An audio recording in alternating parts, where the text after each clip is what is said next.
And we're back on another exciting episode of Starfleet Boy, where we have a casual and informal conversation about Star Trek. Today we're focused on Star Trek, the original series, Season 1, and I'm joined by an amazing, huge group of people here. Hello, hello, hello. Our newest guest on the show is Sub Commander Tall. Welcome. Thank you. It's great to be here. Thank you for showing up, and look forward to hearing your thoughts. We also have Earl Grey Trekkie, Robbie. We have Fathery, who is Fathery. We have TCC, TCCC, which is Trek Cat. And I just learned through Twitter that one of those C's is no more, and I was very sad to. Yeah, I didn't know that. That was three. Believe it or not, 3 years ago now. 3 years ago now. But yeah, my little Teddy. I'm a cat person, so. Yeah. Okay. Yeah. So. That's the way to start the show on a downer, really, isn't it?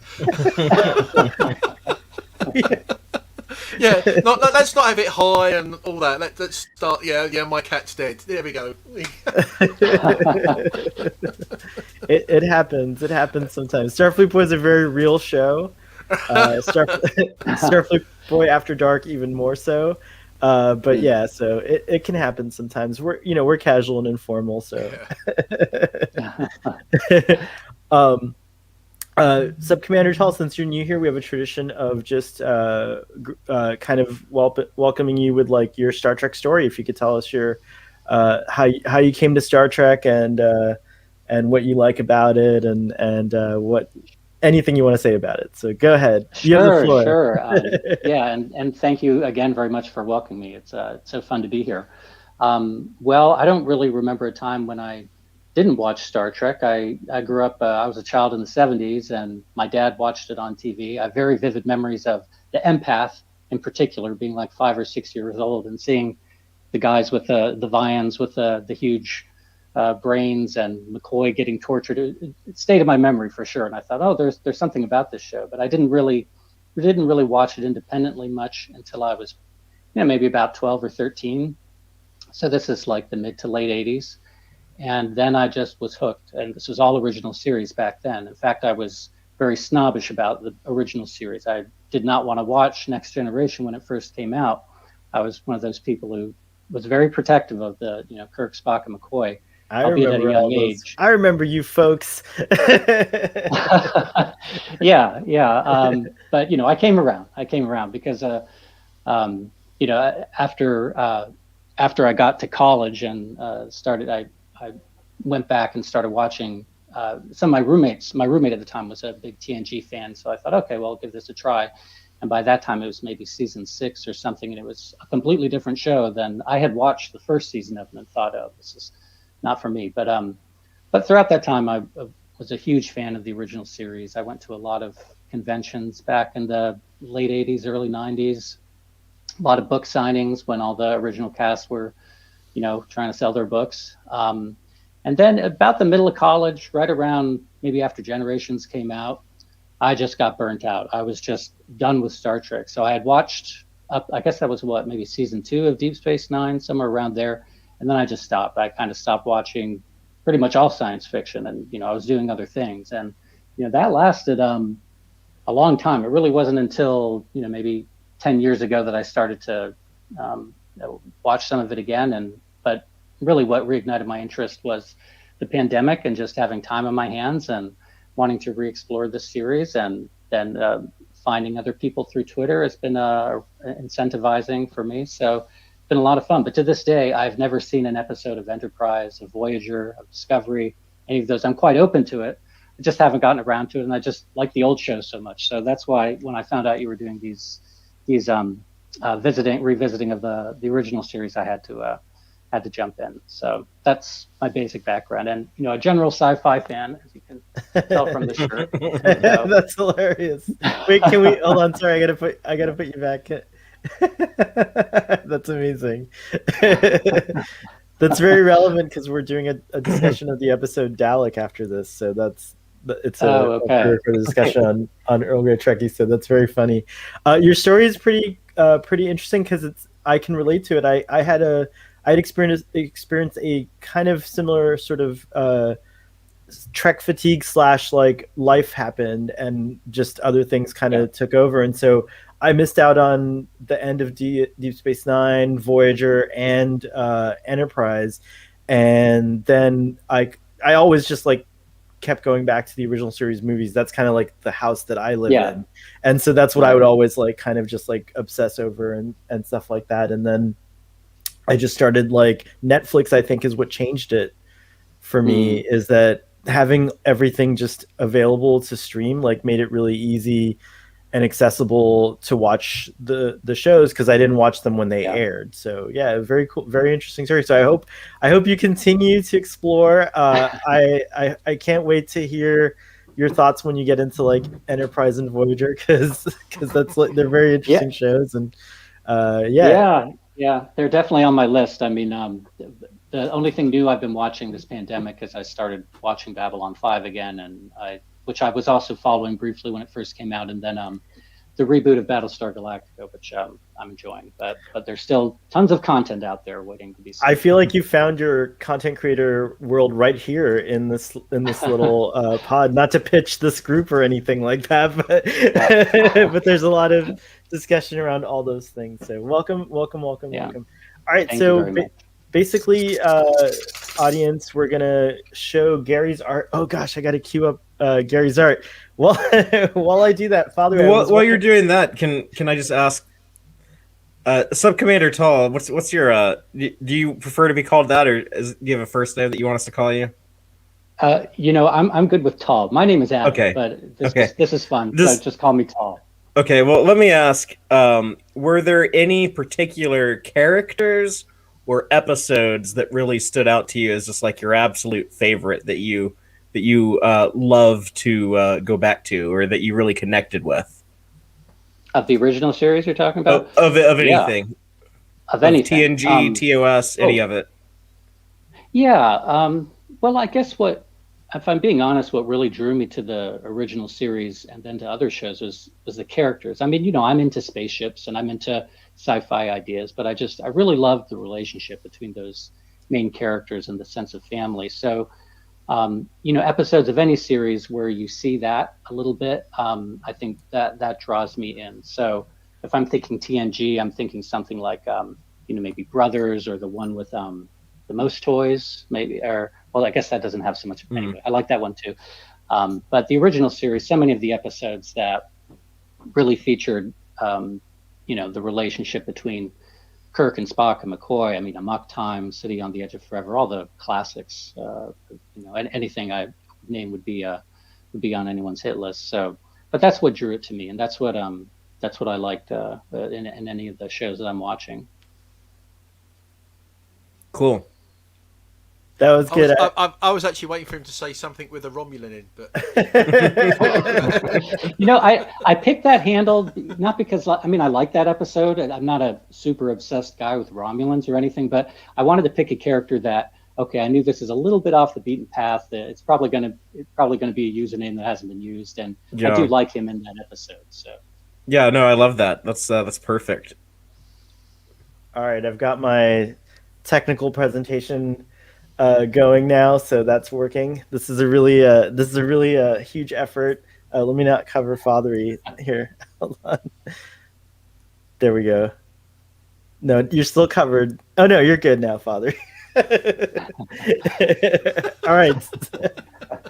just duck under the live bit. Just duck under the live. All right. So, Cage gets an honorable mention into season 1.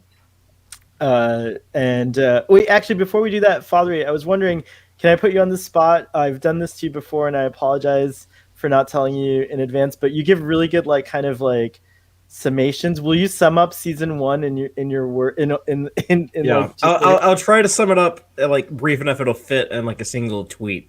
Awesome. Let's see how good I can do. Christopher Pike is a jaded captain of the Enterprise who kind of feels like he's maybe meant for other things in life after a mission goes bad on Rigel 7.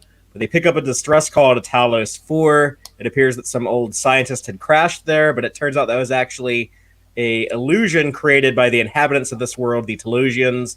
They are these super advanced beings that use their mental powers to create all kinds of illusions and sensations, and their goal is to imprison Pike and use him to breed a new race of humans with their other captive who's lived on this planet for a long time, a human woman named Vina. But Pike rejects this false reality, even though he can live out any possible dream or fantasy or desire. He would rather go have his real life, and learns that he'll accept like the good times along with the bad times on the Enterprise, and that's where he belongs. Well done. That was more like a Facebook post, but yeah, that was awesome. Well, that was a little longer because you have to explain who Pike is, I guess. It's true. I included. It's not your standard captain for the original series. I included it in season 1, but do you guys count the cage in your in like a season 1? Is that something that's fair to do? Yeah, I think the cage is one of my favorite episodes, possibly. I love it. It's technically, I guess, if you want to be like technical about it, it's not part of season 1 because it didn't air as part of that season. Right. The cage. Yeah, you think about it. This is the cage is taken now. It's taken 55 years for the cage actually to get its series. That's true. That it was a pilot for a 55-year delayed series. That's insane. Good. Yeah. Now, I actually recommend people skip this if they're watching an original series for the first time because you see all of the important bits in the Menagerie. Yeah, it's true. And people don't really bring this up as much anymore as they used to, but the cage edit is traditionally was always talked about being like non-canon because it's not, it never aired. It wasn't part of the shows. It's basically like a deleted scene. It's like a deleted episode, the unused pilot that was reincorporated into the show in the Menagerie.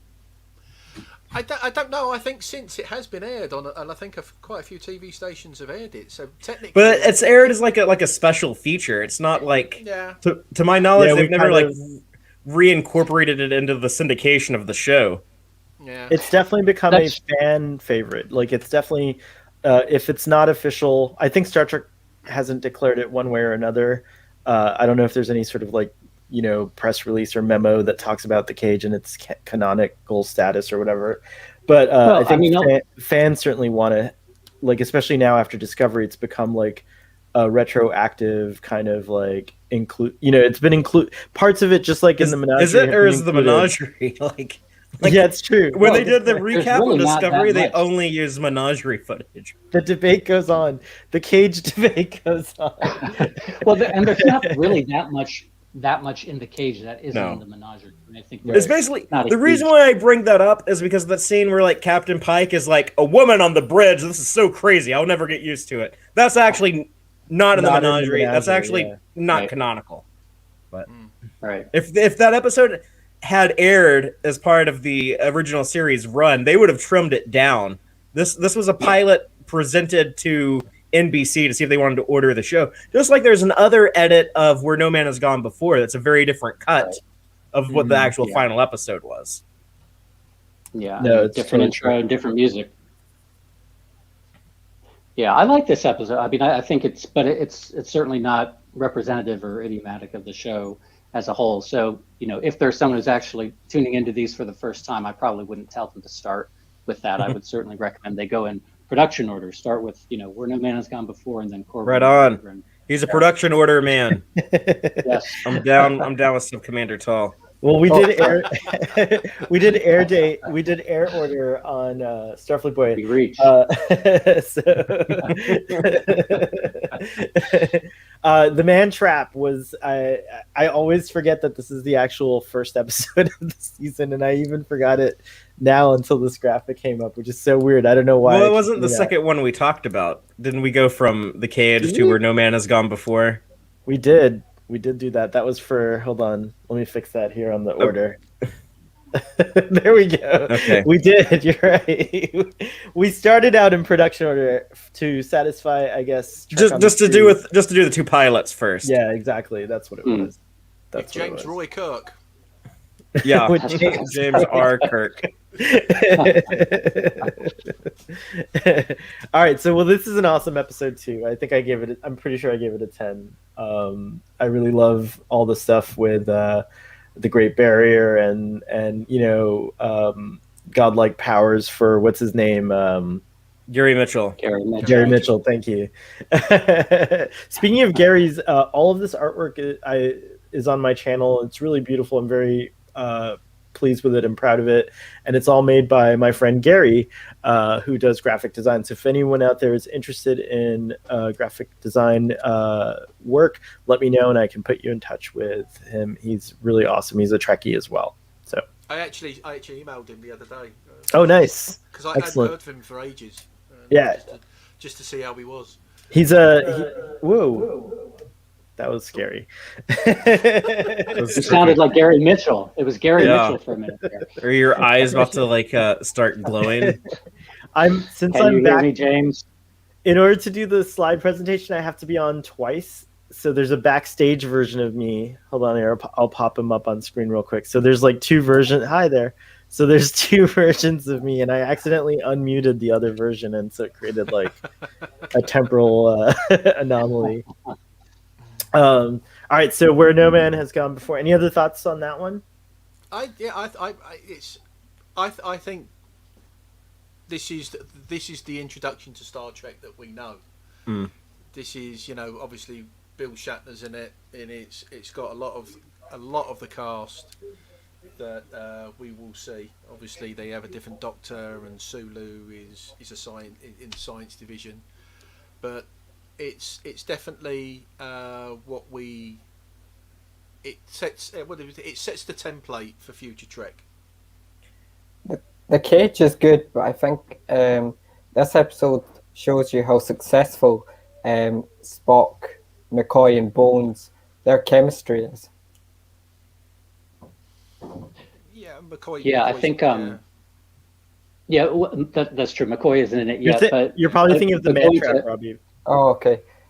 Yeah. But going to Spock and Kirk, I mean, one thing you can totally say is, while it took Leonard Nimoy a while to figure out the Spock character, Shatner is Kirk right out of the gate. I mean, from that first scene playing chess and having the twinkle in his eye, and he's not that kind of, Jeffrey Hunter's, I'm sure, great actor, but I mean, I can't see the show having been successful with him as the lead. I mean, it just it doesn't have the same kind of range. So that you could see them, even though Kirk was more, his relationship with Mitchell was more emphasized over the episode, you could see all the potential that he had with Spock, I think, right away. I think we can thank Jeffrey Hunter's wife for that then. That's right. Shishan Girl says, I'm only just starting TOS thanks to Starfleet Boy. I've seen TNG, Enterprise, Voyager, part of DS9, and the new stuff, but have only seen random episodes. That's so cool. I didn't realize that. Shishan Girl, very cool. Especially because TOS is better than those, except for maybe DS9, in my opinion. Excellent. We're going back now to the man trap. And I think this is maybe where you were talking about, because I do think we get like that sense of the trio in this episode for sure. Yeah, it's weird talking about it in the air date order as opposed to the production order, because you don't see the evolution in the air date order of what like the writers and the actors were doing. But I guess this would have been the first time anyone had seen the show, so obviously it was the first time people saw like Kirk, Spock, and McCoy, or Spock, Kirk, and McCoy. But this is a. I got to echo now. What are you doing? Hold on. That's not me this time. Wait, let me see. Is that still there? No, I'm not getting an echo. You're not. No, it's only when me and Father speak. That's weird. Yeah, all right, I'm gonna mute myself. Is it still doing it? Yeah. That's so weird. Father, go out and come back in. It's not me. Oh, okay. I'll go out and come back in. I don't think it's you either. Hey. I've just changed mics. I'll come out and come back in. Oh, okay. Yeah, it was Ian. He was a salt vampire impersonated. It was the Trek heartbeat. cat. It was like that episode where Cat. where they locate the heartbeat, and they're like, "Which yeah. one is it?" Court martial. Court martial. Court martial. Yeah. It was Ian. It was Ian all along. It was Agatha That's all right. along. All right. Sorry about that. I mean, like with this episode, the reason why it was the first to air is because they wanted they wanted a show about look, here's the monster we can identify, like the villain. It's going to be like this scary alien thing, and the good guys have to fight it. And it's kind of like simplistic, and you'll see Star Trek subvert that, especially in episodes like Arena or Devil in the Dark. But this is a fun one because it never tries to like hide who the monster is. Like it tells the audience right at the beginning, and just it creates kind of like this tension, and then you get like this big payoff with this creepy thing at the very end. And Spock looks so cool, like just like if this was Nancy, would she be able to take this? And he's like hitting her, and you see like McCoy, like the struggle of McCoy having to shoot this thing that looks like the woman he loved, and yeah, it's a fun one. It was a fun one to start on, I think. It was. We're gonna test Ian real quick. So every time I kept unmuting, you kept muting me. Oh yeah, just because the echo was overpowering. Okay. Well, You don't hear it, right? No, I wasn't hearing it. I think I took care of it. Yeah. Well, I've taken mics out. I've taken everything. So if it works, I just it works. turned on echo cancellation for you, and it's working. So. Okay. All right. I didn't know I could do that. Sounds okay. That's fantastic. Thank you, StreamYards. So I've canceled your echo, Ian. Fair enough. So yeah, everything Fathery and you guys were saying about the man trap, I agree with. I think it's very, very cool. Charlie X. This is an episode that, when I was young, I didn't like it. I couldn't relate to Charlie. I didn't like it at all. But as I grew older, it really started to grow on me. I mean, I really love that scene between Charlie and Kirk in Kirk's quarters, where he's just saying, there's nothing wrong with you that hasn't gotten wrong with every other human male since the model came out. And, there's a million things you can have and a million things you can't have. And just, I felt a lot more empathy for this character who, even though he's kind of annoying in the show, just going through this experience of wanting to connect with people and not knowing how to do it, but having this power that makes this so problematic. So it's I like this episode, and I like any episode with Uhura singing. Yes, those are that's always right. fun. I forgot about that. Yep. What was the X for again? Was it even explained? I don't think. I think because they just didn't have a surname for him. Oh, I think it that's was just Charlie. okay. Charlie Evans, but they just Oh, it was Charlie Evans. his name. Yeah. Yeah, It's an interesting choice because Malcolm X was a thing in real life around the same time. But I don't think they were thinking of that. But I guess it is kind of like the way Malcolm X would explain his last name is he's like, well, in algebra, X is like the unknown. And interesting. And he would say like, like I'm a descendant of American slaves, and they didn't know like their last name from Africa. They were given like a new last name by their slave master. So I don't know what my father's name was. And I guess here it is kind of similar. Like Charlie X is kind of like he's like this mysterious unknown. There's mysteries about Charlie. I guess that's the implication in the title. It just sounds cool. Charlie X. I like it. Yeah. And one of the things that I always notice about, and this is another reason to watch in production order, is those early episodes. There was a lot more focus on just the supporting crew having moments, whether it's Uhura singing or Sulu with the plant. He has a hobby that's explored. It's a different tone that kind of goes away after Roddenberry's less directly involved and Gene Kuhn comes on. So I think there's something. I think it's more successful with the emphasis on the main three characters. But these early episodes I have a fondness for because of how they show some of the supporting characters. It's a really good observation. Daniel Seo's here, and Daniel says a better episode with Uhura singing is "Conscious of the King." Is that what's the song that she? Does anyone know the song that she sings in this one? Like what the words are to it? I don't think it has a name. But it was It amazing, wasn't wasn't it? It La was La La Starship Enterprise. Was that It is that one. Yeah. It is Yeah. There that. comes a man with Satan's guise, Yes, whose yes. devil ears and devil eyes. Yeah. Yes, Can I that's ask the one. a question? Yeah, please, Robbie. I've always wondered in the TOS theme tune if that's Ahura singing. Oh, you mean Nichelle Nichols? Probably not. I don't think it No. is. I think But- they got a soprano in, I think, to do it. But she does a song on her album, Robbie. I'll send you the link to it later, which is a song about I think it's called "The Great Bird of the Galaxy" or something. And she has she put lyrics to the original series theme, and she's like, "Out there among the starlight, da da da da da da," something like that, right? Yeah. I mean, Roddenberry actually wrote those lyrics as Oh, part excellent. of the song. I didn't Because really, I didn't realize that. Well, he wanted to be credited 50% for writing the song, so he created Oh, lyrics geez. that he never used. Wait, I did know Yeah. this.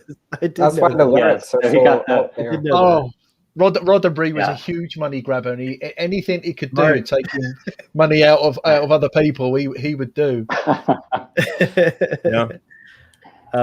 And then he squandered it, sadly, most of it On women, yeah. on stuff. He lived large. He lived large. It's true. Not that. All right, moving on from living large to The Naked Time, a classic icon. I don't know what I can say about it other than that. It's like pretty much everyone knows this episode of Star Trek, and it's mainly because of this scene. But I love that there's a follow up and a connection. There's connective tissue to TNG, and in a very direct way when they made The Naked Now. And so yeah, this episode for me is as an all-star.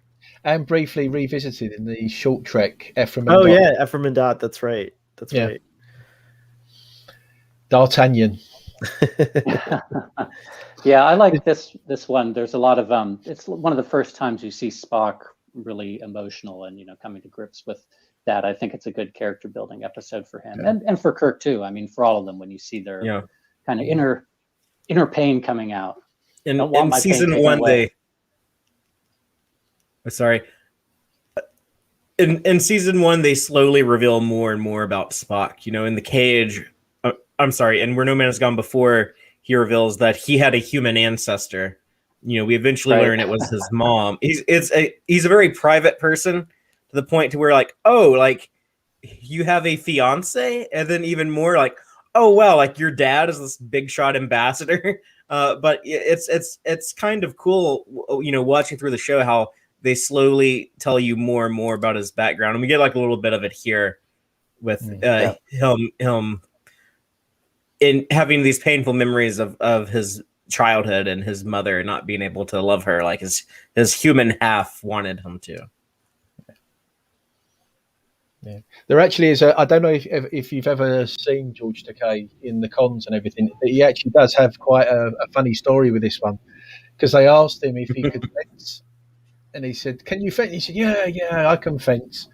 And then he's there going through the yellow pages looking for fencing instructors, saying, "Oh, I've got to find it."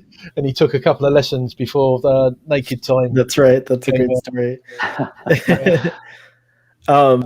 Daniel says Naked Time is great. Everybody's inhibitions are let go and they go crazy. Gotta love it. That is another thing I love about the episode is it's a great it's a great trope, I guess you would call it, that a lot of shows do to kind of show you very quickly, endear you to characters by showing you their vulnerabilities right away, and to do that so early, I think was a great move in terms of endearing these characters to the audiences at the time, and certainly to this audience member. So I like that a lot about it.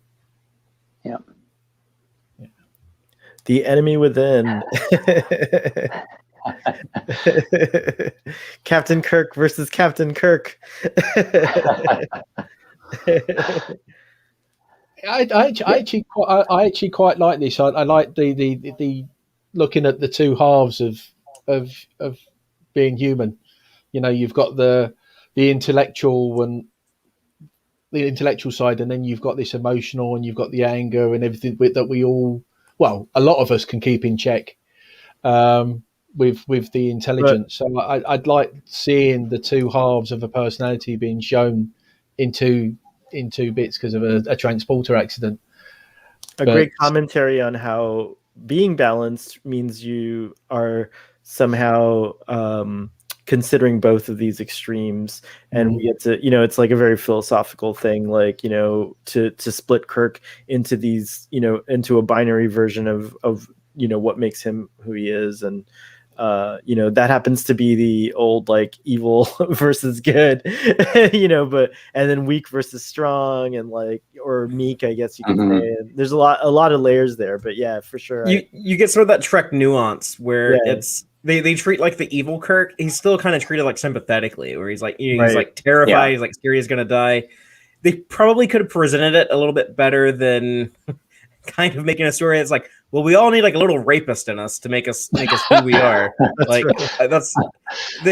might have been able to handle that a little bit better if they were a little bit more thoughtful. But I mean, this is an episode like I grew up really enjoying, and it's also the first time we get the Star Trek trope of the transporter being this magical story generator that can do all kinds of weird stuff. It can turn you into kids. It can split you into two different people. And in Voyager, we see it combine two different people into one person. So it can do just about it can send you to the mirror universe. It can do anything.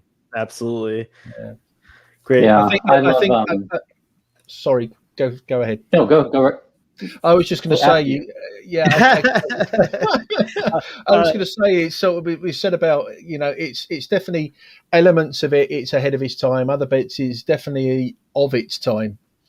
The way they treat right at the very end, where Spock's talking to Yeoman Rand, saying, "Yeah, really, he was attractive." After he's tried to rape her and everything else, and then he's going, "Well, yeah, that Kirk really was really quite attractive, wasn't he?" And you think, no, you can't do that today, sort of thing, sort of things. But it's, as I said, in certain bits where you've split in the personality, that sort of, you can look at it today, and it's sort of how people would make with mental health. You can see with the mental health side, but then it just brings it back to the 1960s, saying, "Oh yeah, he was really attractive. You wanted him, really, didn't you?" You think, no, right. But yeah, that's my penny's worth. Very cool. What were you going to say, Tal? Oh, well, I was just going to mention, it's also a tour de force. If you like William Shatner acting, that is, it's. I agree with that. Yeah. Chewing the scenery in this episode, it's amazing. I mean, you can tell it's really and the music accompaniment is really great. Yes, with, and so on and so forth. Yeah, it's very, and the lighting, of course, the famous pen lighting, and it's all there. It's the guy who wrote the music, Sol Kaplan. The only other one he did was the Doomsday Machine. That's another epic score. So very very dark, moody stuff. Yep.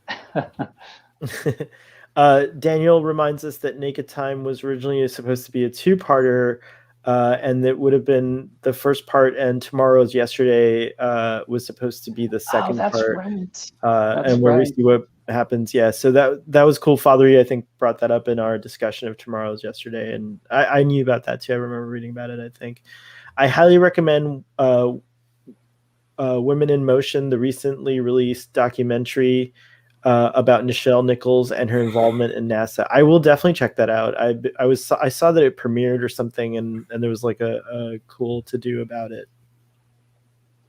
Yeah, I saw it last week. It was really good. Where are you seeing it? Like is it available streaming or something like that? I rented it through the iTunes store. Oh, duh! I always forget the iTunes store. Yeah. Until I'm like, oh yeah, I just subscribed to a season pass for Superman and Lois on there, so I should have just checked on there. Everything usually pops up there. Very cool. Yeah, it was like $4. Except the movie Ratcatcher, which you can't find anywhere in the United States. It's really weird. We're trying to watch it for our next recommend ship episode with the Asking Linda's crew. And I found a copy, but I can't talk about where I found it. So anyways, Daniel says, thinking about it, the enemy within shows how in tune William Shatner was with his character, with the character of Kirk. Yep. Very cool. MUOD'S women. Space pimp. Space pimp. Yeah. Now this is I mud. think he's what's known as a marriage broker, by the way. Just FYI, if I'm not mistaken, he's a marriage broker. And yeah, he is. Well, if you read the memos that about this episode, they literally say like, what if a pimp comes on board the Enterprise and and we could put like some really sexy women as like some of the merchandise he's peddling around the galaxy. For me, this is Harcourt Fenton Mud, Roger C. Carmel. I mean, the Discovery Mud is just useless, absolutely useless. He is Mud for me. He's definitive. I'll say that. I don't think the Discovery one's absolutely useless. He did. It did kind of take me aback though at how different. It's a totally different interpretation. Yeah, I wouldn't say totally different, but it's different enough that you're like kind of like, oh. But at the same time, that's a credit to Rainn Wilson. Thank you. Rainn Wilson. This actor. it's Roger C. Carmel. Rainn Wilson decided not to touch this and not to like, kind of like do a caricature. A caricature. He decided to go with his own thing because maybe he recognized that this was such a definitive performance. So that's how I like to look at it. Yeah, the thing I say, Mud is a lovable rogue. I think that's the best way to say. But I just find Rainn Wilson is. I recently on Twitter I rated all the short treks, and his was completely last. That's so funny. That's funny. That's the one I love favorite. that one a lot. Yeah, it's not my favorite, but I love that one. Sipping jippers on a beach somewhere. That's the one that Mike McMahon wrote. I was like, man, I really want to see this guy's animated show. I love what he did here. And I felt he was closer in spirit to that lovable rascal in that he's still a bit despicable. I mean, I know what you're saying because he gets really dark in Discovery, and I understand why you would say rubbish because Mud basically kills Lorca like, I don't know, 150 times. It's very demented, you know what I mean? Yeah. He remembers each one of those, and that's not what we expected this guy to be, like before this, right? Like he goes from that to he's always kind of villainous in the original series and the animated series. Like he never actually like redeems himself. He's always kind of a jerk through the end. He doesn't learn anything. Yeah, he never learns. He's always got like another scheme he's going to get into. Yeah. No, he certainly makes this episode. I'm not a huge fan of this episode, but it's I like the music in it and I like him. And one thing that strikes me about some of these early episodes, I think this was maybe the fourth one, or right after Corbomite Maneuver, is there's sort of almost a fantasy element to it, like with the drug that she takes at the end, and which is just a placebo, but somehow it works. It's almost redolent of like the Twilight Zone. Somehow it does her hair and puts makeup on her. Yeah. Yes. And Vaseline on the light or whatever the camera. But they're more like Twilight Zone episodes than Star Trek episodes. They're kind of even the Enemy Within, where you're dividing people into good versus evil. I mean, they're more little morality plays. I did think it was interesting. I think the biggest takeaways for me, I don't know too much about the intricacies of like this same message, how it landed in its time, but certainly now there's a lot of interesting things with the pill popping and stuff like that. It's like having seen like growing up in the war against drugs era, and stuff like that, like it's just like that works so well. Right, but you know what I'm saying, like there's a certain like bias that I naturally swing to, so it's very interesting to watch this. It reminded me of like kind of Valley of the Dolls, if you ever saw that, or that it had that kind of weird vibe to it where it was like a counterculture drug fest, and so that it kind of like feels like that, and I just think it's like, overall it's not one of my favorites, but it's definitely an interesting episode of Star Trek. It's very singular and unique, and I like that a lot about it. I think it tries to say that beauty is only skin deep. Yeah, ultimately that's the lesson. That's true. Yeah. It reminds me a bit of Star Trek Picard. In what way?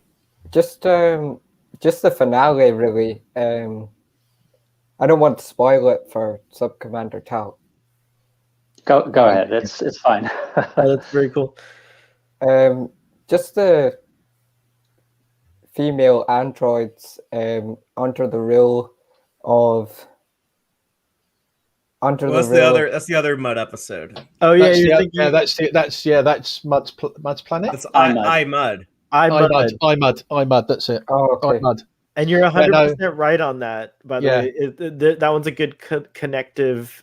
I'm excited about getting to that episode actually to see what. Yeah, I think you might have a point on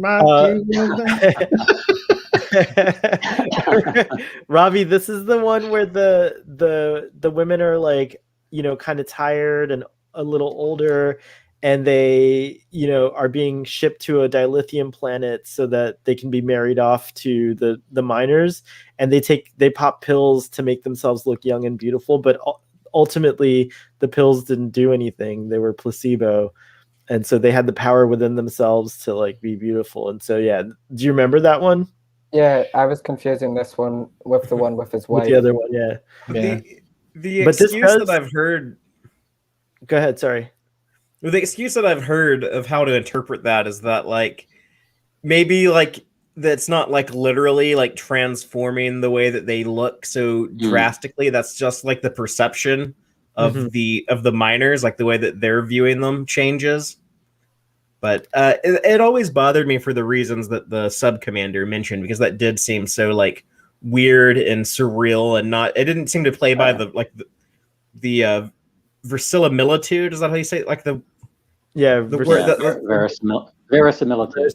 Yeah, it's like the internal logic of like Star Trek. It didn't really make sense with how things typically work in Star Trek, but they were figuring it out. It was like, the fourth episode ever produced. Yeah, I think.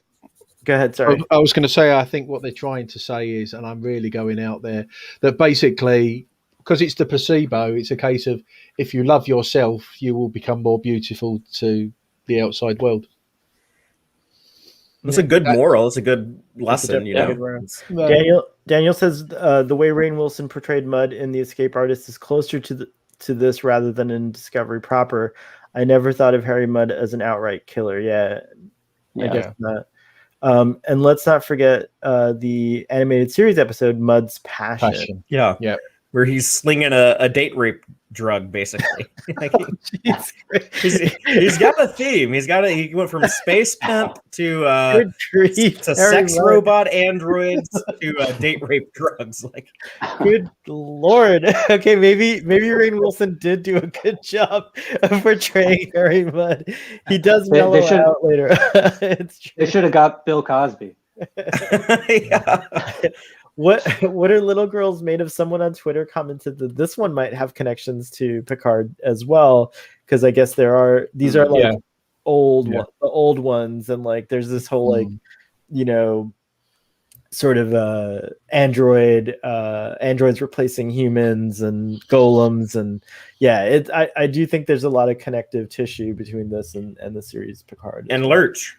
Oh, and Lurch. That's right. And Kirk's Rock. And Kirk's Rock, the famous. This is the episode from which the most famous Kirk meme on Twitter was born, and so they're having fun in the prop department that day. They had to. That thing is, like, you could imagine it. They made it, and you think, they'll never get it. They just won't get it, and probably the directors and the producers didn't, and then everybody watching TV going, "Oh my god, it's just like a huge." And that was it. I mean, maybe he was supposed to hold the thing from the other end. You know? I mean, but the fact that he holds it from the base instead of the tip, the impression is unmistakable. all I can say is they got well and truly shafted. That's all I can say on that one.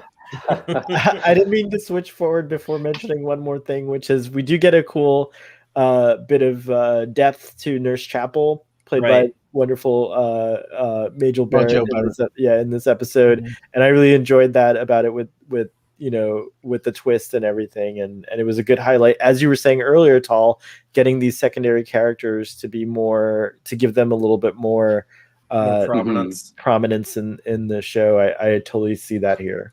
I think, to be honest, this is really the only episode for her. Really, she's become so much more of an ancillary character. That's a shame. I don't remember. Can anyone name like a memorable Nurse Chapel moment after this that doesn't involve Plomeek soup? that's the one I was gonna mention. Damn it! Well, she does get to she hosts Spock in her mind in Return to Tomorrow with Sargon for a brief moment. Oh yeah, briefly. Oh, how cool! But not many moments. Yeah, actually, McCoy is not in this episode, so it's one of the ones where one of the principals was actually not even in it. So. Yeah, I think that only happens in season 1. When we get to season 2 and season 3, McCoy's in every. I think that was in DeForest Kelly's contract. He had to be in every episode. Well, it's after season. Isn't it season 2? It's actually William Shatner, Leonard Nimoy, DeForest Kelly. And they make him more center stage in a lot of the episodes in seasons 2 and 3. Yeah. Oh, very cool. Miri.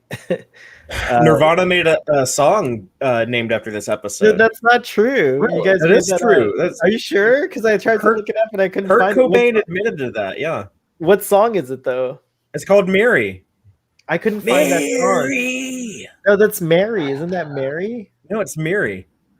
Yeah, but what is that song? That's called All Apologies, right? That's what that song is actually called. What is it? I don't know. I'll have to look it up now. Now that I know what the song is. Because you were saying Miri before, and I guess that's what I was looking for. There's no such Nirvana song called Miri, just FYI. So it's got to be All Apologies. That's the song that this... Isn't it Miri? I think just had a quick look. Miri Jivo? Or I don't know. Maybe. I don't know. That's just a place. The name of the character? No, the song by Nirvana. Oh, really? You guys have to send this to me, or this is a joke that you're all doing on me. I don't know. I couldn't find it. I may be cruel, but I'm not that cruel. Okay. Send me the song, Fathery and Ian. I want to hear it. I want to see. I want to see what song this is. I couldn't find it because when you mentioned that, I was like, oh yeah, because I knew that song. But then I went to look for it and I couldn't find it. I thought I was crazy. Yeah. Well, going back to this episode. now we've done that. Cut that episode. I think this is the only episode where they showed what they wanted the intent for Kirk and Rand. Because they was. I think the intent was to be a sort of a love interest for Kirk. Because there was obviously a bit, when she's saying, I've always wanted you to look at my legs, but now look at my legs, and she's got all the bits on there from the disease. So I think this is what they tried, and then not long after that, she got assaulted, and they sacked her. And then we have the weird, kind of thing that a lot of people are mentioning in the comments of like Kirk being cringy with Miri. Basically, trying to be a potential child molester. Yeah. Well, I don't know. No, he wasn't. He was trying. He was trying to do it so she would do stuff, and he's being nice to her. Trying to lay the charm onto a 13-year-old or however old she's supposed to be to get her to comply to what they were trying to do. But I guess she's technically a lot older than that because these children were very long lived. They were just aging 300 years old. Yeah. That's true. Mm-hmm. But I don't. She's presented as a child. It's a very complicated. It's a complicated episode of Star Trek. Again, probably something they would be a bit more thoughtful with if this was made today. Yeah. Mm-hmm. Yeah, definitely. All right, moving on. Oh, go ahead. Sorry, Robbie. Sorry, can I bring my dinner up? Oh yeah. Oh my goodness. Sorry. Go. No, it's okay. Do you want me to mute You can just myself mute. or Yeah, just mute yourself and then come Okay. back. And then, yeah, no worries. This is Gates McFadden saw me eating a breakfast sandwich on this and commented about it. So it's part of our tradition. So please go and get your dinner. Yeah, Sorry. I was slurping down a bowl of stew when we started. Yeah, it's true. That's right. like- It's all good. I couldn't sleep last night. I got up at 6 in the morning and just started cooking a stew. I'm weird like that. But Let me see if I can. It's cool. We should have audience. If you're watching this, if any of you are Redditors, green screen stuff into Robbie's spot and send it to me. I would like because it's perfect for green screen. So like, go ahead and put like maybe Queen Elizabeth there because he's not a fan of the monarchy. No, don't do that to him. He really is. He's a Republican. He's a Republican. So Yeah. any of those things anything you want to do, and I'll share. Yeah. I'll share it all. And just for our American friends, when we say Republican, it means that he doesn't want the monarchy anymore, not the Republican Party. We know. Well, yeah. I know. But not Well, I'm just thinking that anybody in the audience is sitting there thinking, "Oh God, he's a Trump lover." No, he's not. He just doesn't like the monarchy. By the way, real quick before we move on, Jill tried to make plamique soup and ended up making a new thing, and it's called. And then she ended up naming it Talaxian Spice Stew. And so, Cool. yeah, it's very cool. Sorry, the plamique stew didn't work out. Soup, I mean. Dagger of the Mind. This is the episode with that Mind control, the mind control device. Mhm. Yeah. The neural neutralizer. the neural neutralizer. That's right. What else did you guys think about this episode? Yeah, I liked it. I like the. Yeah. I was just going to say I like the interplay between him and Helen Noel. Again, another person from Noel, the crew yeah. that you never The Christmas see again. party. I forgot about the Christmas party. Yeah, the Christmas party. Yeah. That's right. Yeah. Right. This episode has a mention of Christmas. That's And right. That's right. It's funny. Yeah. And I had a big crush on her as a kid, so this episode was always kind of a highlight. Just getting to see her, but I actually though I think about it, like this, I don't connect with the story as much. However, this gives us the first Vulcan mind meld with the all the stuff with Good Spock point. and Van Gilder, so that's pretty cool. Yeah. Yeah. Yeah. That was a very compelling scene to watch. Yep, it was very cool. I think they're still it's calling also- it the Vulcanians as well. They're not. It's still not Vulcans at this time. It's still Vulcanian. Yeah, and it's Yeah. also one of the first instances of the trope that gets repeated of somebody, well, maybe not from Starfleet, but someone from the Federation who's actually crazy or goes bad.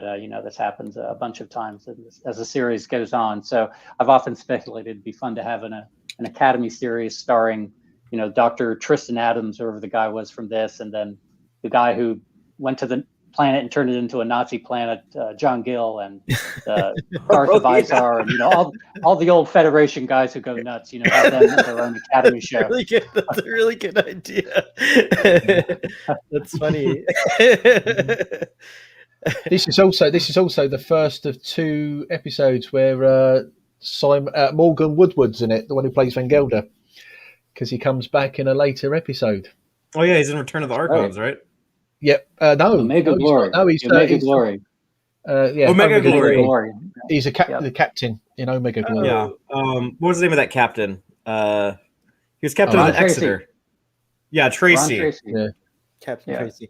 The actor who played He's a Dr. good Noel was the same lady who portrayed Fredo's wife at the beginning of Godfather Part 2. I didn't know that. Huh. That's Didn't cool realize that. because I love those first two Godfather movies. There's some extremely great movies. Yay! I'm with Fathery. Whenever she went into the vents, that was a highlight of the episode for sure. Anyway, Absolutely. you know what I'm Oh yeah, saying? and then I forgot. Wait, there's that cool Spock in the whole fight at like the fight scene in that like chamber or whatever it's called, the control room or whatever. Where I like how real all that stuff looks. It's like Nimoy actually doing like real things, and he's like breaking that panel open, and like you have like the sparks and stuff. I don't know. It doesn't feel all special effectsy. It's grounded. It's very grounded. Onto the Corbomite maneuver. Just another classic kind of iconic episode. I think that a lot of people think of when they think of Star Trek: The Original Series. It certainly has a very famous actor as a child, Clint Howard, who's Ron Howard's brother, but also has his own very very well established career, and he's also come to Star Trek a bunch of times, so that's very cool. I think so. 3 times, right? He does Yeah, Deep Space Nine, and he does Discovery. And Discovery, yeah. So it's very cool to have him there. But he's also in Enterprise as well. He plays a Ferengi in Enterprise as well. Oh yeah, he was on Enterprise. Oh, he's done it 4 times. Yeah. So maybe royalty, he'll show up really. again. He's Star Trek royalty. I mean, he's been there since the beginning, basically, right? Yeah. And then, of course, we get references to Trania. I'm sure in other places. I think DS9 does Trania references, but I definitely got it in Picard. Where we get the it was Picard. Yeah, when they have Clint Howard's character in Discovery, he has the bowl of Trania in front of him. That's right. It's like the same bowl. That's awesome. Wow. That's really cool. Nice. But nice this is a good episode. To me, like this is kind of like the first episode, because this is the first one of like when they went into production for season 1 after NBC bought the second pilot. Spock is still like shouty Spock. Like the lighting on the Enterprise is a little bit off. There's a weird camera angle, but for the most part, this is a great representation of what you get in Star Trek, and it has that subversion of like, this isn't a show about like going into space, finding mean aliens, and we shoot them with our ray guns, and they shoot us with their ray guns, and we fight, and then we win at the end. This is a story that's a little bit more nuanced and complicated and subversive, and we get like that kind of that cool payoff at the end when we meet Baylock and find out his whole deal, and they end as friends with what started off as like a creepy alien. Right. Yeah. Well said. Well said. This is the only episode you see Uhura in gold as well. Oh. Yeah, because it was Nichelle Nichols' first episode. Yeah. If you go in production order. That's true. Yeah, she was wearing Command Gold in this episode. And this is DeForest Kelly's first episode. Yep, it is. Yeah. Wow! And he has he has a good scene with Kirk. Is it in this one where this is maybe the one where there's a red alert, but he doesn't tell Kirk about it because he's doing his annual physical. He's doing his physical. That's right. Yeah, it is. Yeah, it is this one. Both. And just. Oh, go ahead. Sorry. Yeah. Oh, sorry, Tal. I didn't mean to interrupt you. Oh, no, I just saying that he has some nice moments too, right from the get-go, does McCoy in this episode. And Kirk really gets a lot of this is true in the chats. Both Spock Rules and Daniel CO are saying like it really establishes Kirk as a brilliant strategist, and he becomes the leader that almost everyone can get behind. That's true. Very clever Kirk moments in the Corbett movie. Another 10 episode, and then Menagerie Part 1 and Part 2. Epic. I love this episode. I used to love seeing it when I was a kid. I love courtroom type, situations and like just like uncovering the truth episodes. And this one goes, it goes all the way. It's really cool. Plus, we get a lot of great lore established. Like the if you weren't obviously for audiences that didn't know about the cage. They saw this and they were like, wow, there was a whole other life to the Enterprise before Captain Kirk, got her. And it suggests like, that there were all these other adventures and things like that. So I really enjoyed this episode for this 2-parter. And I guess it's our first 2-parter. So that's also pretty awesome too. Yeah. Franchise first. Yeah. Sean Kenny playing the disabled Pike, and I think was it yesterday or today's his birthday? Oh, really? That would be really awesome. I think it's today. Yeah. Sean Kenny's birthday today. Lieutenant DePaul in a couple episodes. He played. But this is what brings Pike to life. If you discount the cage, the menagerie is where we really get to see Pike for the first time. Yeah, I agree, and it's very world building, like you said. It's it just establishes this history and just makes everything feel bigger, and what a great technique to save some time on a show that was, perpetually rushing to meet Well, deadlines, I mean, this old footage and wrapping, making a new story or an envelope around it. They were actually struggling to get. They were struggling to get scripts at the time, weren't they? So they decided to make it two-parter, but to bring in a lot of the filming from the cage, because they were really struggling to get scripts out at that time. This is kind of the first time you feel like the Enterprise is part of a larger fleet. Most of the episodes, it feels like this is like the Enterprise, like out by itself, out on the frontier. But here we find out, there's like a past captain. Oh, there's the Starbase. We go to Starbase 11 and we meet like the Commodore Mendez in this one, right? Yeah, Mendez. Yes. And we kind of like see the larger side of Starfleet.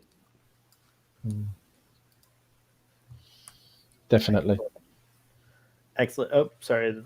My little button here didn't work. Boom. Okay. The Conscience of the King. I actually watched this just the other day. It just came on. And I actually forgot how good this episode is. And I think it's made more by near the end with the daughter. Just sort of that madness of a daughter looking after, trying to protect her father. It's a very good episode, and obviously Kodos, isn't it, the executioner? And this goes back into Kirk's childhood as well as Kevin Riley's. Yep. Because you get that connection between Riley and Kirk as well, which is a good episode. Balance of Terror. One of the greats. Starring Subcommander Tall. We've come at last. Well, I wasn't in this one, but yeah, my compatriots are there. Yeah. Oh no, yeah, that's the Enterprise incident. Enterprise incident, season 3. That's right. Yeah. But this is the Centurion, and we don't learn their names. Right. They're just the Romulan commander and the Centurion. Well, Decius, isn't it? Yeah. It's Decius. Oh, isn't it? okay. No, Decius was like the underling, wasn't he? That was like he's like, you're demoted 2 steps in rank. Yeah, you're right. Right. Yeah, you're right. With You're the right, helmet. Yeah. The helmet. And I think that guy comes back to play Ston in Amok Time. He does. Yes. Yeah, Yes. I met that Lawrence actor. Montaigne.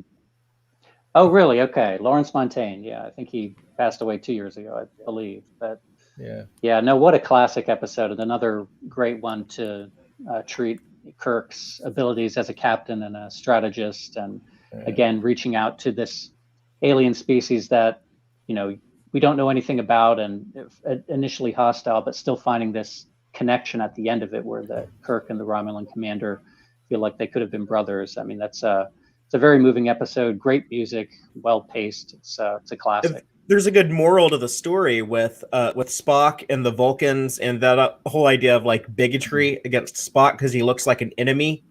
And keep in mind, this was just 20 years after World War II, and George Takei can tell you all about what life is like when you look like the enemy, and what he went through with like the internment of Japanese Americans in the 40s. And so there's a deep moral to this story. Yeah, right. Absolutely. I think it's quite good because you've got that morality, that morality there, and also it's based on the Second World War film as well. It's isn't it? Because it's based on was it The Enemy Below, which is with the destroyer and the submarine. So you have that mixture of that new morality and not being so far of the Second World War, when it being based on a Second World War film as well. Very cool. And what stage presence that Mark Leonard has. Yeah. I mean, he just anything he does is good. Yeah, without a doubt. Shore Leave.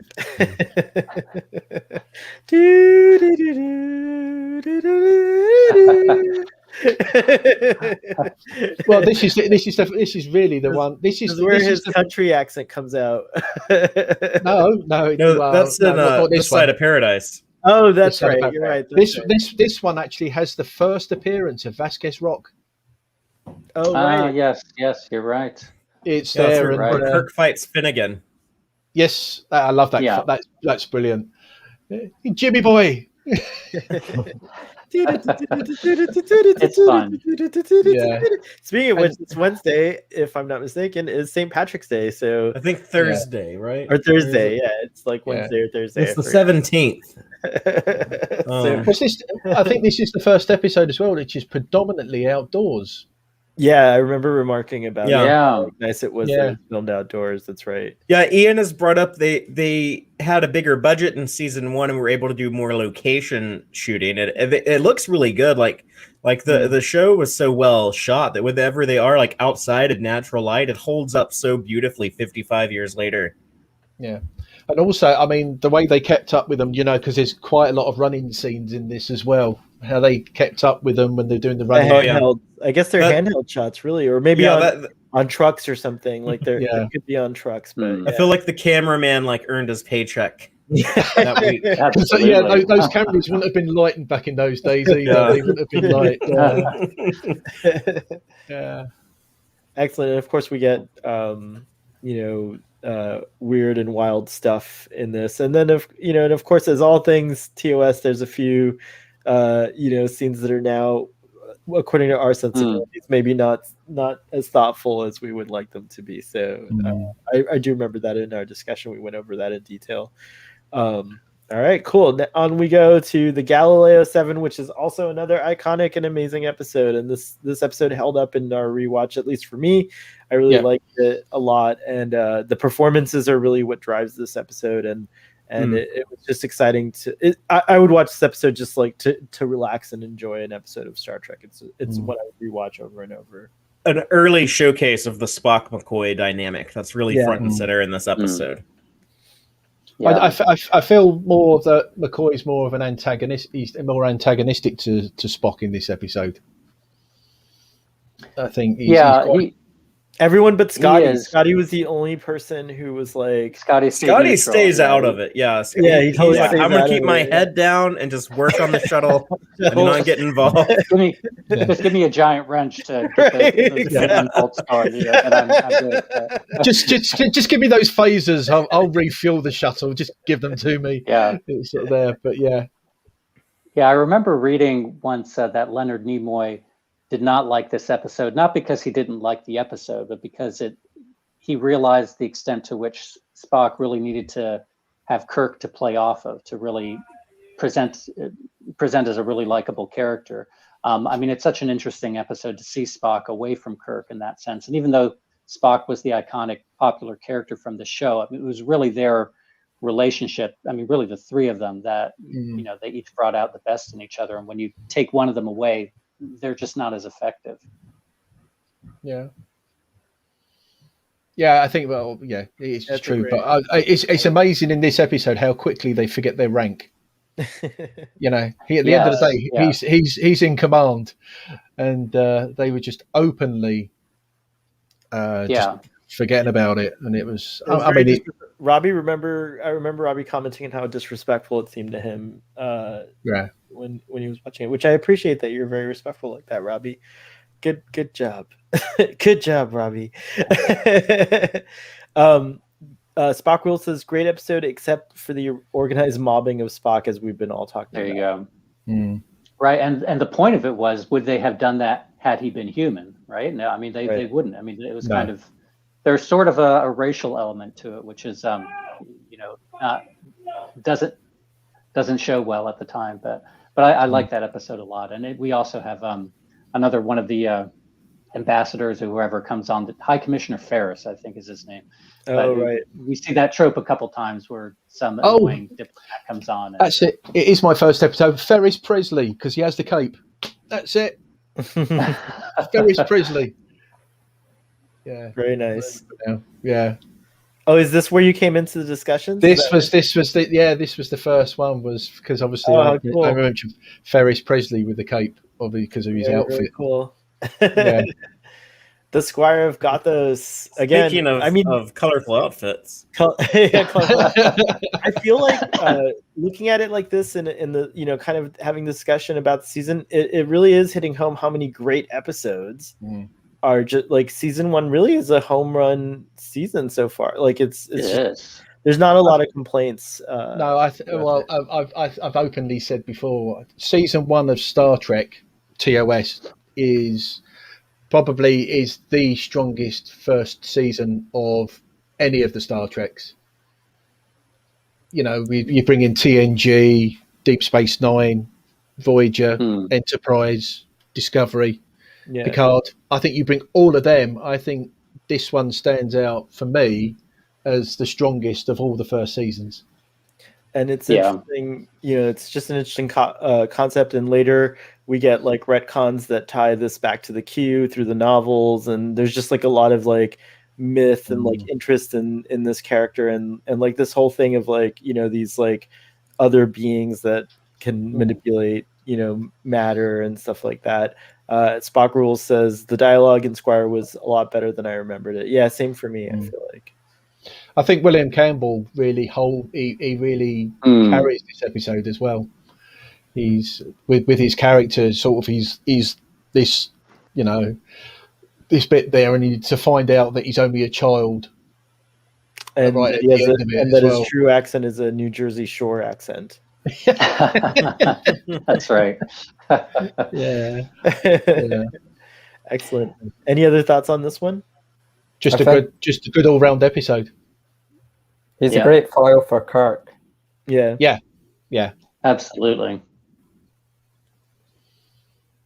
Arena.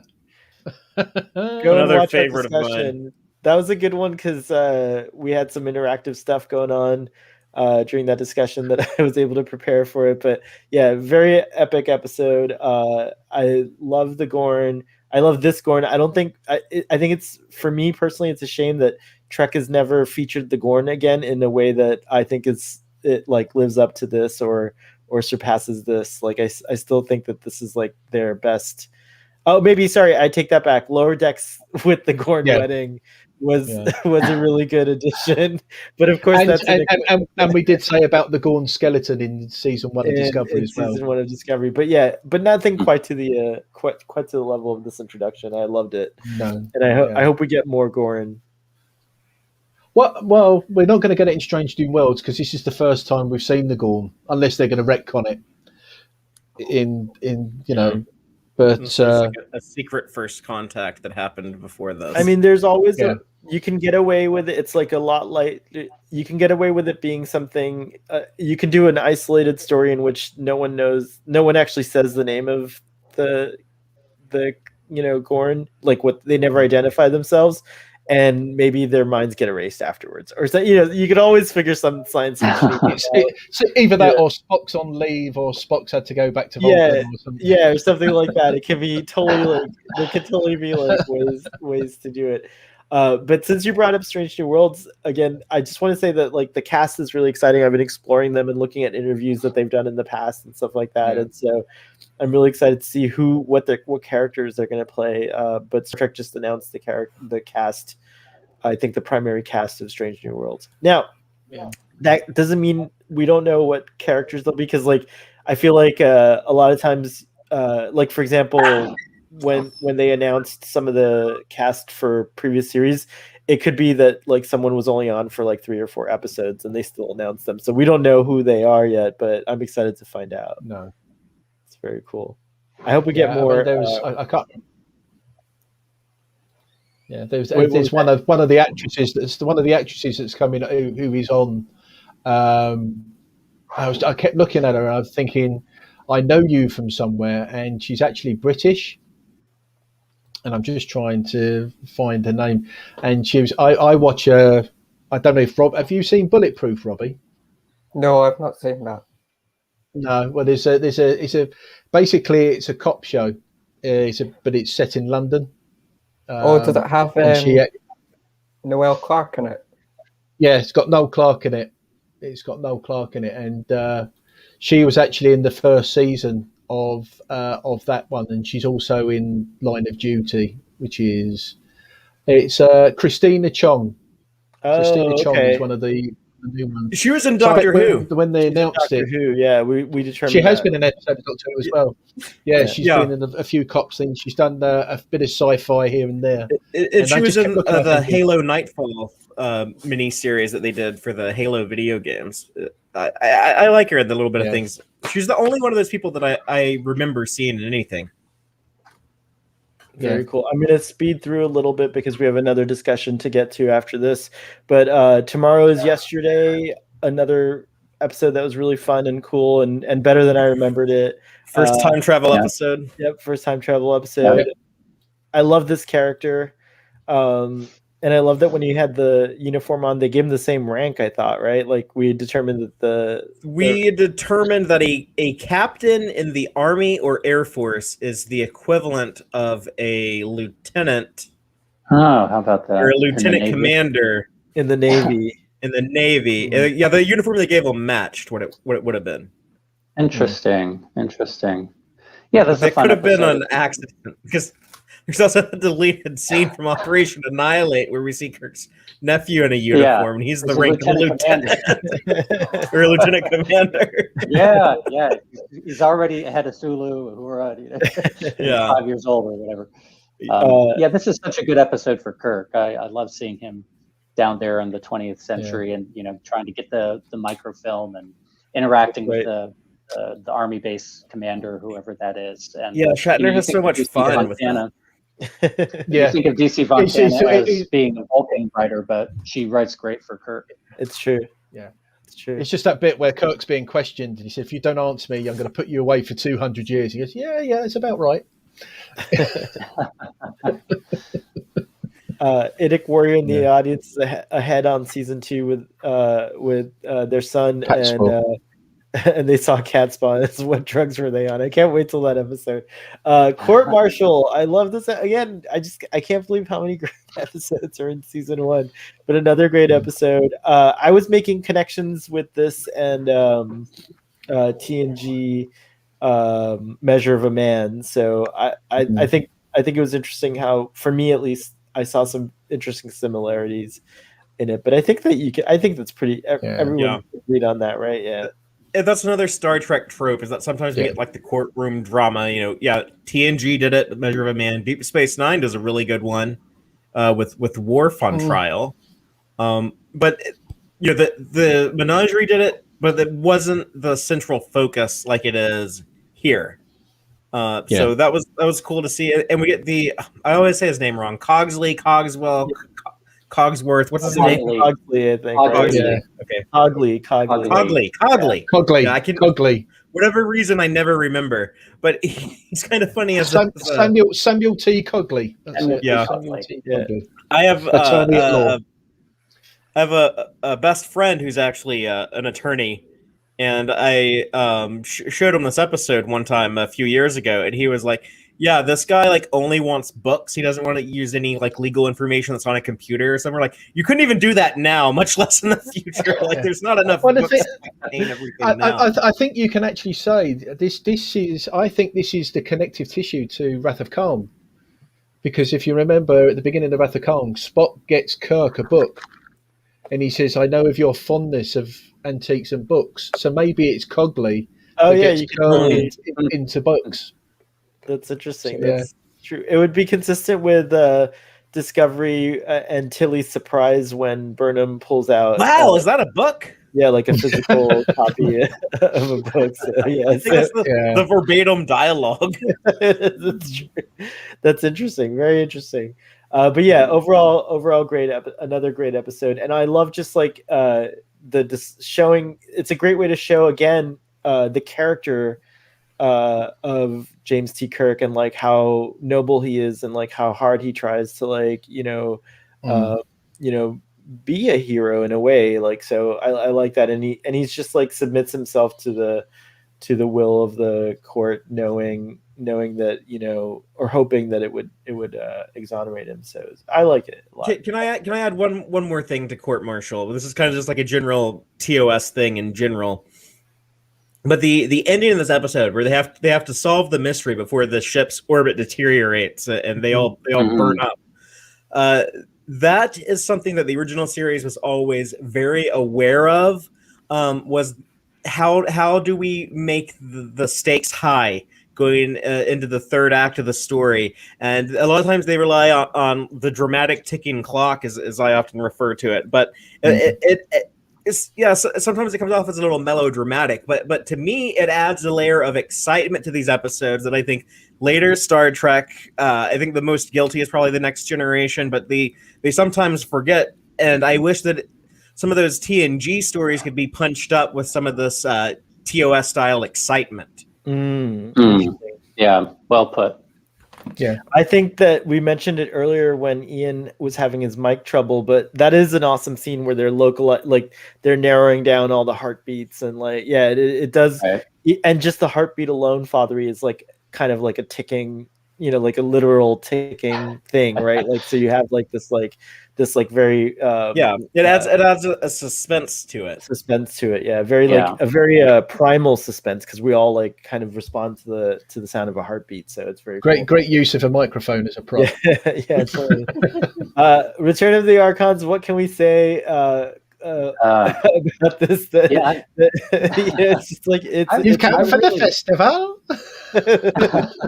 I love this one. It is so weird and so creepy. And I love making fun of this episode music. I don't know. It's like one of those episodes that you can have a gas watching with friends and like kind of poking at it and stuff like that. So, well, it would have been very relevant in the 60s, right? Because the cult culture was becoming a big deal in the 60s.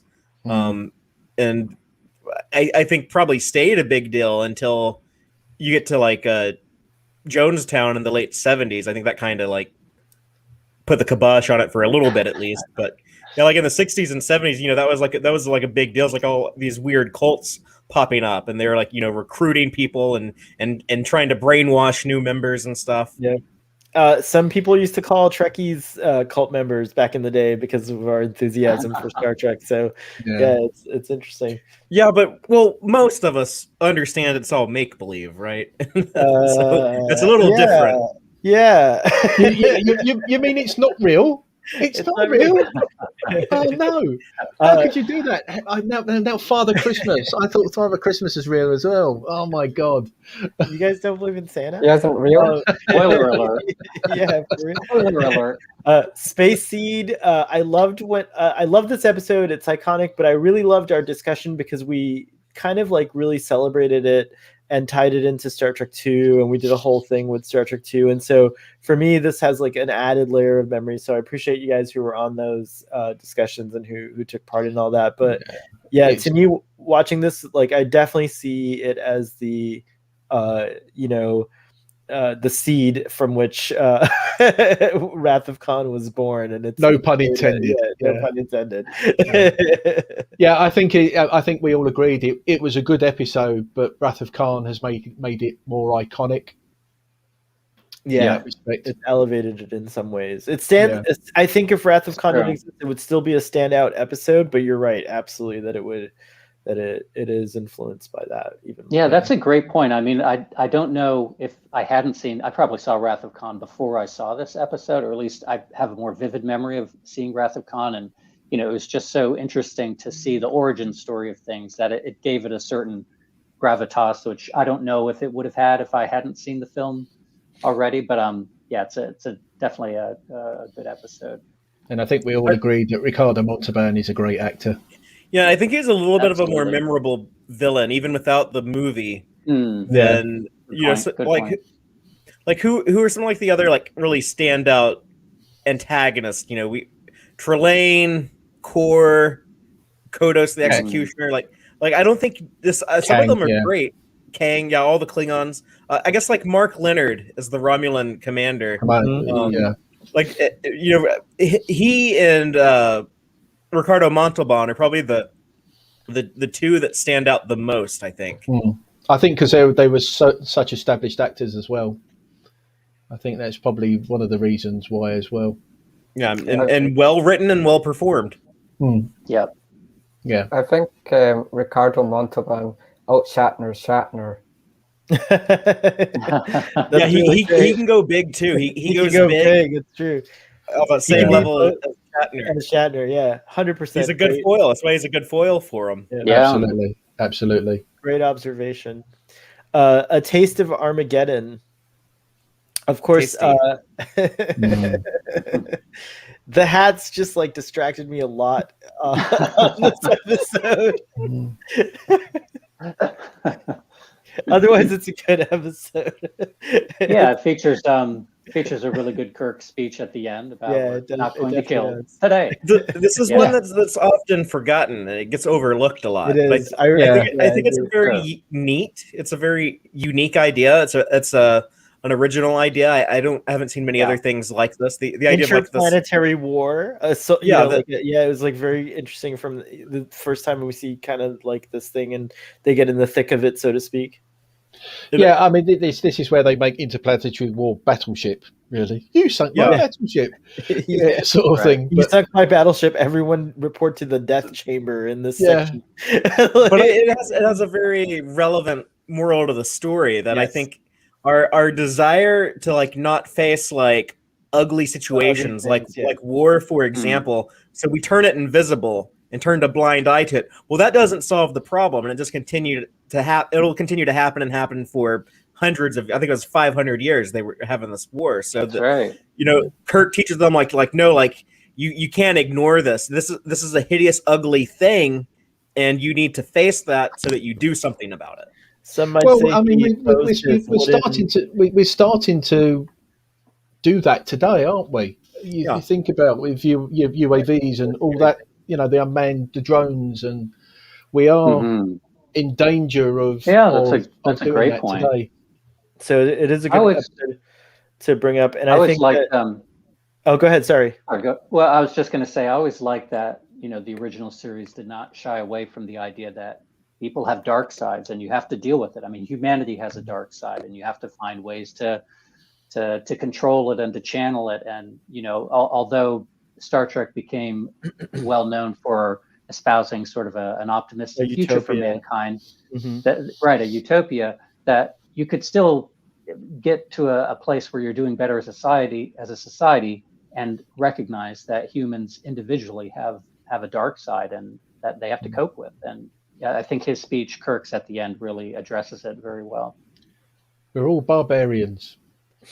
That's right. I have to make this joke before we move on. Some might say that Kirk tossed his wooden shoe called a sabot into the machinery. Go on, Ed. Go on, say it. Sabotage. The way you sabotage. Sabotage. Sabotage. And here's where it is. He says sabotage in this. He does say sabotage in this. See, nice transition, right? There you go. Yeah. Another great episode. Seeing emotional Spock, and getting this interesting. And again, another planet with an interesting story to it, a colony. You know, we get this hint of like colonization, and I didn't realize really it is living up to Strange New Worlds and new civilizations. Like pretty much every episode, you know, brings us in contact with a new kind of like colony or planet or something like that. Yeah, it's very true. Yeah. Great episode. Jill Island as well, very memorable as Layla. The woman is this like the first true Spock episode, or would that be, I guess, the Galileo 7 maybe? But like this is kind of like this is one of those Dorothy Fontana episodes. You kind of like we'll you know, eventually like lead up to with like Journey to Babel, where we learn all of his backstory with his family and stuff. But yeah, we get some really cool Spock stuff. We get some great writing from Dorothy Fontana and some great performances from Leonard Nimoy. Yeah. There's wonderful dialogue. And this is the first one of which will be the next episode as well, where things are painful for him. And there's the next bit. The pain. Good transition. We're nearly there. If someone could let Brian know we're over what I even said before. I apologize to poor Brian if you're listening to this. Oh, well, I knew there was no way we were finishing in an hour and a half. We're almost there, though. We're almost there. The Devil in the Dark. Again, the love fest goes on in this panel. I think like it's just another Really good Yeah. episode. Another iconic episode, the Horda, and like the mind meld with the Horda. And I mean, what's not to love about this episode is very, very, Yeah. very. I think we also agree. I think we agreed with Father. He was saying practical effects in this one. Yeah. Because of the time, it was still really good for the Yeah, time. absolutely. Yeah, Very that should be on everybody's top 5 or 10 list for sure. I think it was. I think when we did it, I think this was up there for us. It. Yeah. This was the previous episode is the episode where Fathery made me realize what happens when characters change their clothing off camera, which I didn't realize. So that was, yeah. Yes. Spock got laid in the Son of Paradise. Like Dorothy Fontana's confirmed that. She's like, yes, it doesn't have to be every 7 years. He can do it more often than that if he wants to.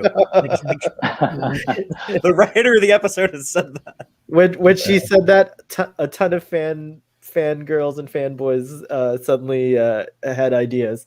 Aaron of Mercy, their ears didn't prick up by any chance, did they? Yeah, that's exactly what happened. Aaron of Mercy, this is another great episode with a surprise twist, and of course the introduction of the Klingons, which is iconic, and the excellent John Colicos is cool. Yes. Mm-hmm. Yeah. We're really entering like the Gene L. Kuhn years when he was the day-to-day line producer, and it was really hitting its stride. And there's so many, again, the relationship with Kirk and Spock, even when it's not necessarily a humorous episode, they have little moments, just little moments together, as they do here when he's talking about the probabilities of their mission, or in the previous episode. So it's really hitting its stride. I like this episode. Yeah. This episode made me realize my D&D character, my Star Trek D&D character, needs to be a Vulcan merchant. Yeah, you said that. You said that last time. Yeah. He is kind of he's dressed up like Dungeons and Dragons or Lord of the Rings or something. He has like the elf ears, like it's like he's about to go hang out with some hobbits or something. Yeah, just give me back my phaser +2, my communicator +1. That's what I'm going to use. Yeah. They should have made a connection between the Mind Ripper and Ash Tyler. Yeah, it would have been nice if that was in there as a means to describe how they suppressed Ash. But I think it's a good thing that you can headcanon in there. Yeah. The alternative factor, Lazarus. We're not going to spend too much time on that. The worst episode of season 1. Although we did find valuable tidbits as everyone does in our discussion. I really liked the one thing that I just really liked is like how far out the science-y stuff is regarding antimatter and dimensions and like just all that stuff. And then I guess it also made me realize that there is a precedence for like galactic level or even universe level dangers in Star Trek, because like literally what happens because of all this is that the universe blips out for like a fraction, and the gravity changes and all that for just like a split second, and it like creates havoc. And so Star Trek was dealing with these like epic things even back in this time. So I do know people who like this one. I know people who defend I can see why. I see the charm in it, I guess I should say. I think it could benefit from a heavy remastering. And maybe a re-edit as well. No, it was brought up in the when you did your talk on this. Sohail, who was it who was originally going to play Lazarus and then dropped out? Someone Barrymore, right? Barrymore. John Barrymore. That's Drew Barrymore's dad, right? Yeah. He was going to play Lazarus. He dropped out at the last minute, so yeah. And then Robert Brown came in to play Lazarus. Yeah. Yeah, they could have done a better job with his makeup too. Just yes. It's really bad and distracting. He kind of looks like one of the Klingons. He kind of looks like Core with that beard. Yes. Oh yeah, you're right. Point. You're right. That's a really good point. Basically that's how Fagin looked when he was a young man before he took over with Oliver's Twist. The City on the Edge of Forever. Go watch our discussion because I think it's another love fest. Yeah, literally no one likes this episode. Like I always see this rank kind of It low. sucks. Yeah. Yeah, sorry, I got it wrong. Alternative Factor's not the worst episode of season. It's funny how you could go from this to this and just an episode. But yeah, Star Trek isn't always consistent. It's not always consistent. No. It's true. But City on the Edge of Forever, fantastic episode, iconic episode, and also an episode that has a lot of interesting tie-ins to many other Trek episodes, and it's many people's favorite Trek episode too of all time. So And it just so happens I do have. Oh, let me zoom into you real quick here. Where are you? How could I do this? Hold on, sorry. Okay. There you are. And there you go. Oh, it went briefly. And there it is. The Guardian. The Guardian. Yep. Yeah. Who we get back again in the animated Discovery. series, the animated series and Discovery. Yes, absolutely. So, yeah. All right. Finally, we're almost there. The Operation Annihilate. Annihilate. Wait, Operation Annihilate. Kirk's brother that he doesn't remember or care about in Star Trek 5. Right. Or his nephew. Or his nephew. You know the sad part of that is that Shatner directed that movie, acted that scene, and he also played his dead brother in this episode and just totally did not remember. There's no way in hell Shatner remembered that in Star Trek 5. Yeah. Yeah, well, this is the man that brought 78, was it 78 X on the Enterprise? Come on. Speaking about the last episode we were just talking about, like I've heard Shatner be asked, what's your favorite episode? And he's like, City on the Edge of the River, I think was the best one we did. Right. Yeah, City across the river. Yeah. You mean like Cincinnati and like Kansas City or something like that? That's amazing. All right. So Operation Annihilate also has great Spock moments, as Daniel C.O. says, where he overcomes the effects of the jelly wobbles or whatever you want to call them, like the flippity floppities or whatnot. So very epic. I think go ahead. Sorry, Kirk likes to keep his family to himself, obviously. As well as a lot of people do, apparently. Just don't talk about family until they show up in an episode. They'll be like, "Oh yeah, I never mentioned this person to you. The writers just created just now." Spock knew about Kirk's brother. That was the difference. Nobody knew about his sister. That was the thing that we brought up, is that Kirk cares so much more about Spock going blind. Like he seems so much more heartbroken by that than his brother died. Right. And then we also, if you remember, we also agreed that Kirk was being a dick to Uhura as well. Yeah, didn't like that. Did not like that. I think this episode would have worked better in the animated series. I think this is one that it's kind of drawn out a little too long, and if it had been shortened down to a 23-minute format, I think it might have worked a little bit better. And you could have gone to town with the little amoebas. You could have made them look cooler. It'd be interesting to see how they would have made this episode today. I think with the special effects. Maybe it would have been some CGI microorganism type of like nanotech, like a bunch of small particles grouped together and grow large or something. Yeah, you guys, we did it! Congratulations! We recapped the whole season in our hour and 38-minute long discussion. Very lively, though. I can't think of a dull moment in this discussion. As is tradition, we will give the season a rating just for posterity, and I always go first because my friends who watch this at home don't trust my ratings. I don't know why, it's so weird. But anyways, 10 out of 10 banger season. After having reviewed it and watched it, it is definitely one of the best seasons, probably the best season of first season, I should say, of Star Trek series from what I can remember, because I've seen all the first seasons now. So I have to give it. I can't in good conscience say TNG season 1 is great, because it isn't. No, no. DS9 season 1, I personally don't find it as epic as a lot of people do. I think Lower Decks is the next for me. I think I agree with those folks that are saying that this and Lower Decks are the top two first seasons of Star Trek. Yeah. What do you guys think? Ratings and final thoughts. Yeah, I think this is the greatest first season of any Star Trek show, because it is the first season of Star Trek. They created this entire universe in this first season. I love TOS, mainly seasons 1 and season 2.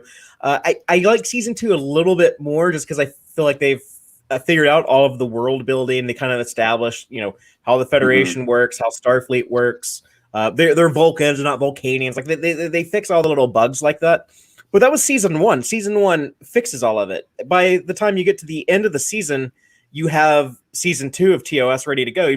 By the time you get to City on the Edge of Forever, they figured out, like, okay, we got to build the show around like the Kirk, Spock, McCoy, Trinity. They had is it USPA or Starfleet or whatever, like all of that stuff. Right. Get all of that worked out in this first season, and then it ends with what we would get with season 2. So I think that there's such a strong evolution here, but also a foundation, not just for the original series, but this 55-year franchise. Father doesn't like to give ratings, but I'm going to give a 10 out of 10 on his behalf. On to you, Sub Commander. You get to give your final thoughts. I completely agree with Fathery. And if you're not going to give this season a 10 out of 10, then I don't know what season you would give a 10 out of 10. I mean, I've always said with the original series, probably its best stretch was the second half of season 1 and the first half of season 2. When Gene Kuhn was a producer, as Fathery said, that's when they really had hit their stride, and they had ironed out all those kinks. But going through all those episodes as we did, I mean, there's maybe 2 or 3 there that you feel are subpar out of 29 episodes or 28 episodes, however many it is, on a grueling production schedule, trying to invent this thing out of whole cloth. Amazing, the achievement. I mean, the music, the lighting, everything else. It's just I'll watch this my whole life. Season 1. I mean, it's incredible. Definitely 10 out of 10 for me. 10 out of 10. Robbie. It's such an important season, being Star Trek's first season, and they knocked out of the park because it's what brought everything afterwards, and it's such a privilege for this season to be so good. I think that, in my opinion, the only bad episode is the Alternative Factor.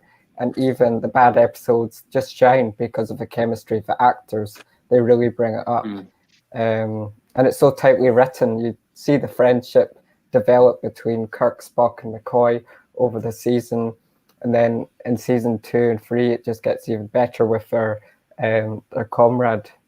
camaraderie. So definitely a 10 out of 10.